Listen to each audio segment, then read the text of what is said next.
राम जो अनादि है, अनंत है। राम जो मर्यादा पुरुषोत्तम है, श्रीमंत है। राम जो मनुष्य के रूप में भगवंत है। राम जो करुणावान है और बलवंत है।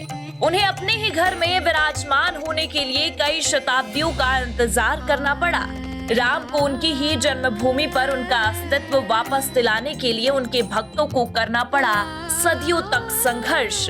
मध्यकालीन इतिहास के दौरान आक्रांताओं के नापाक कृत्यों ने तमाम राम भक्तों के मुकद्दर में ये मुकर्रर कर दिया था कि अगर उन्हें अयोध्या में राम का वर्चस्व फिर से स्थापित करना है तो उनको राम नगरी में राम की उपस्थिति के सबूत देने पड़ेंगे।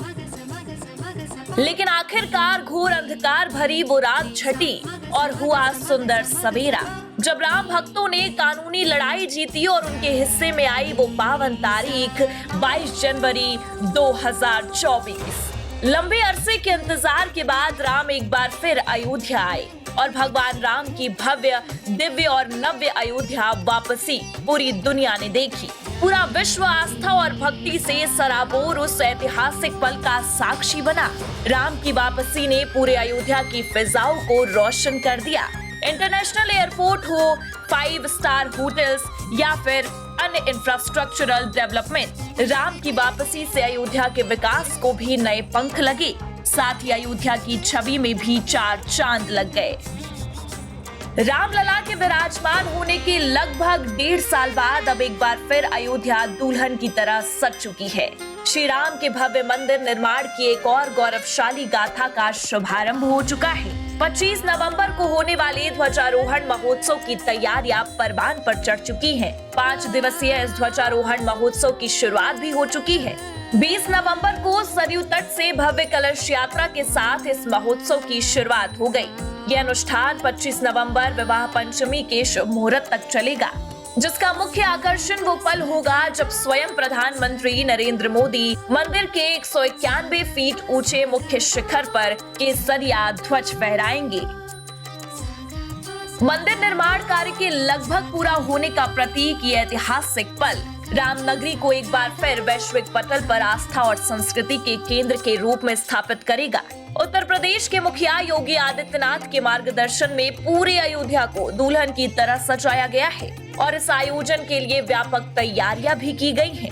20 नवंबर को मार्गशीर्ष अमावस्या के पावन अवसर पर ध्वजारोहण महोत्सव का औपचारिक आगाज सरयू तट पर आयोजित एक भव्य कलश यात्रा से हो गया।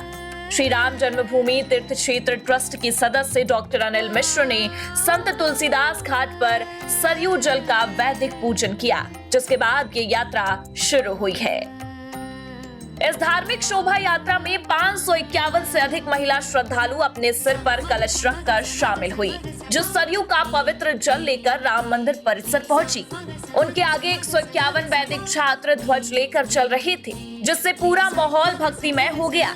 ये कलश यात्रा अमृतकाल और संवार्थ सिद्धि योग में निकाली गई, जिसने अयोध्या के वातावरण को उत्सवमय और आध्यात्मिक ऊर्जा से भर दिया। ये जल मंदिर में होने वाले 5 दिवसीय अनुष्ठान के लिए इस्तेमाल किया जाएगा, जिसकी पूर्णाहुति 25 नवंबर को होगी। अनुष्ठान का नेतृत्व काशी के मुख्य आचार्य जयप्रकाश त्रिपाठी कर रहे हैं, जिसमें काशी और दक्षिण भारत सहित कुल 108 वैदिक विद्वानों का दल शामिल है। राम नगरी में इस पवित्र ध्वजारोहण महोत्सव के लिए निमंत्रण पत्र भी छप चुके हैं। ध्वजारोहण समारोह को प्राण प्रतिष्ठा की तरह ही भव्य बनाने की तैयारियां भी की गई हैं। कार्यक्रम में प्रधानमंत्री मोदी के साथ आरएसएस प्रमुख मोहन भागवत और उत्तर प्रदेश के मुख्यमंत्री योगी आदित्यनाथ भी मौजूद रहेंगे। श्री राम मंदिर ट्रस्ट के अनुसार समारोह में कुल 6000 लोगों को आमंत्रित किया गया है, जिनमें 3000 अयोध्या जनपद से होंगे। इसमें देश भर के प्रमुख संतों, विद्वानों, जनप्रतिनिधियों और समाज सेवियों के साथ ही साथ पूर्वी उत्तर प्रदेश के विभिन्न जिलों और वनवासी क्षेत्रों के संत समाज को विशेष रूप से आमंत्रित किया गया है। 25 नवंबर को ध्वजारोहण दोपहर 12 बजे से 12:30 बजे के शुभ मुहूर्त के बीच बटन दबाकर किया जाएगा।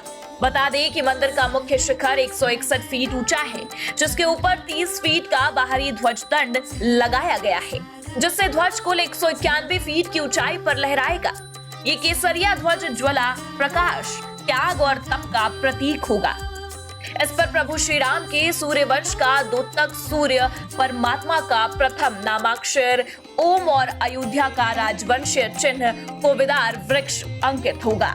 ध्वजारोहण के अवसर पर पीएम मोदी जिस गेट नंबर 11 से मंदिर परिसर में प्रवेश करेंगे, उसका नाम बदलकर अब जगत गुरु आद्य शंकराचार्य द्वार कर दिया गया है। इसके अलावा भक्तों को कार्यक्रम का सीधा प्रसारण भी देखने के लिए मंदिर ट्रस्ट और अयोध्या विकास प्राधिकरण ने जगह जगह LED स्क्रीन लगाने की व्यवस्था की है। डेस्क रिपोर्ट, आज की खबर।